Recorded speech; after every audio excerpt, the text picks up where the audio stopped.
અત્યારે સુરતની અંદર જે ઘટના બનેલી છે અને બુલડોઝર ફેરવવામાં આવ્યું છે એ બાબત આપ શું કહેવા માંગો છો? આપનો પરિચય આપજો.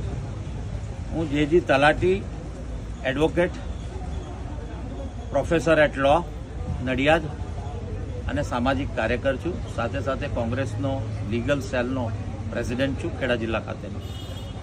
અત્યંત ગંભીર અને ચિંતાનો વિષય છે. અત્યંત દુઃખદ બનાવો બની રહ્યા છે. સુરતનો બનાવ, કઠલાલના બનાવો, આ બાબતે એવું કહી શકાય કે આ એક સ્ટેટ સ્પોન્સર્ડ ટેરરિઝમની શરૂઆત થઈ રહી છે અને કાયદાના રખેવાળો કાયદો હાથમાં લઈ અને કાયદાની ડ્યુ પ્રોસેસ ઓફ લો કર્યા સિવાય જગ્યા ઉપર જ ન્યાય આપી દેવાની જે વર્તણૂક ચાલી રહી છે અને એ લોકોને આદત પડી રહી છે, એ ખરેખર ભારતની લોકશાહી માટે ચિંતાજનક છે. બીજી વાત કહું તો કે એ જે બહાના હેઠળ, પથ્થરમારાના બહાના હેઠળ બુલડોઝરની કાર્યવાહી કરી રહ્યા છે, એ જ રીતે મારા ખ્યાલ મુજબ પીઠઈ ખાતે પણ એમણે બુલડોઝરની કાર્યવાહી કરી. એ આરોપીને શિક્ષા નથી, એ આરોપીના કુટુંબને શિક્ષા છે. આરોપીના ભાઈને, આરોપીની બહેનને, આરોપીની માતાને, આરોપીના બાળકોને, પત્નીને, માતા પિતાને એ શિક્ષા કરી રહ્યા છે. અને આ તો જંગલ જસ્ટિસ કહેવાય.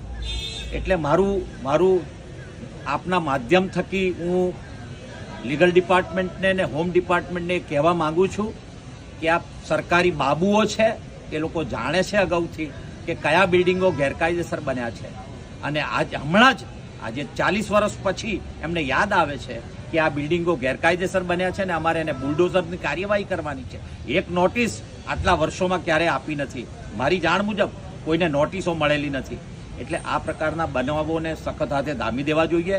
સાથે સાથે આ સરકારી બાબુઓને અને ગૃહ ખાતામાં બંધારણની ચોપડીઓ કોઈક ભેટ આપે એવી મારી નમ્ર અરજ છે, નમ્ર વિનંતી છે કે આ લોકોએ બંધારણ વાંચ્યું નથી, રૂલ ઓફ લો એમને ખબર નથી અને બંધારણની પ્રક્રિયા, જે કાયદાની પ્રક્રિયા છે, ડ્યુ પ્રોસેસ ઓફ લો, એ સમજ્યા છે કે કેમ એની પણ શંકા જાય છે મને. અને આ જે આ બનાવોમાં જે ઇન્વોલ્વ થયેલા છે પોલીસ ઓફિસરો, સરકારી બાબુઓ બધા મળી ગયેલા છે અને એ લોકોએ અંદરો અંદર એ લોકોની સાંઠગાંઠમાં આ બધું બની રહ્યું છે. અને માટે ડીએસપીને આરોપી નંબર 1 તરીકે જોડવા જોઈએ.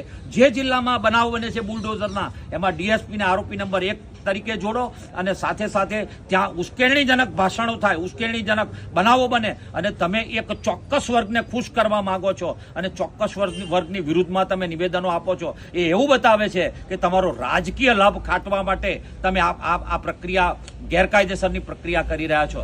બસ મારે આટલું કહેવું છે કે આ જે ગૃહમંત્રી શ્રી જ્યારે સુરત જઈને એ ભાષણ આપે છે, એમને ખબર હોવી જોઈએ કે કાયદાની પ્રક્રિયા શું છે અને કાયદાની વિધિ શું છે અને કઈ વિધિ અનુસાર, કાયદાની કઈ વિધિ અનુસાર બિલ્ડિંગો તોડી નાખી શકાય, એમને જાણ હોવી જોઈએ. કમનસીબે, બદનસીબે, આપણા બદનસીબે, ગુજરાતના બદનસીબે આ લોકોને ડ્યુ પ્રોસેસ ઓફ લો શું છે એ ખબર નથી. That's all.